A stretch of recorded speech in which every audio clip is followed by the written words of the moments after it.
with COVID-19 numbers back on the rise, Ohio Governor Mike DeWine is optimistic about the future of the state heading into 2022.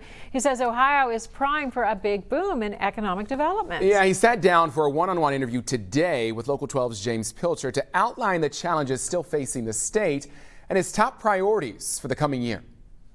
Ohio Governor Mike DeWine says the state is primed for a big year, attracting new jobs and companies. But to do that, he wants to sink even more money into the state's education system for the coming year, his top priority for 2022. I think our biggest challenge is education. When we talk to businesses and they're looking to come to Ohio, the one question they always ask is, can we find the employees? Can we find the skill sets? To that end, DeWine says the state has doubled its previous education funding, a level that it's expected to be triple what it was before he took office. But the Republican from Cedarville ends yet another tumultuous year as governor midway through his first term.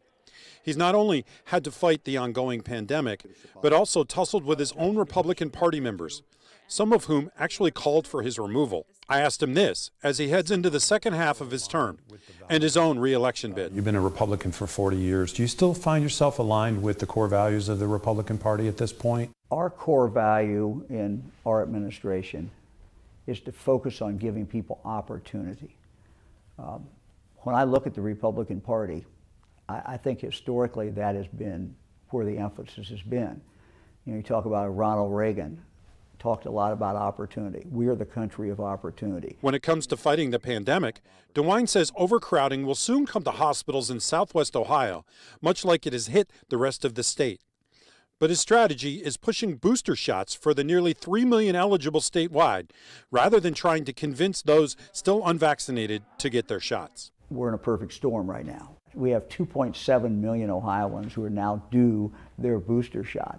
So by putting emphasis on those individuals, we're going to make more room in our hospitals.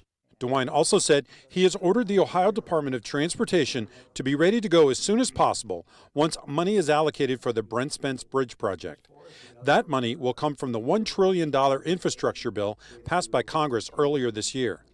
But DeWine also wants to use some of that money for improving Ohio's water and sewer systems, as well as increasing high-speed internet statewide. You know, I kind of liken it to where we were 100 years ago when we were trying to expand electric out into the rural areas, and that was difficult. From the Ohio Governor's Mansion in Bexley, James Pilcher, Local 12 News. All right, now you can read and listen to more from Governor DeWine's interview there with James, including more on his views on gun control and gun rights, as well as abortion laws. That's all at our website, local12.com.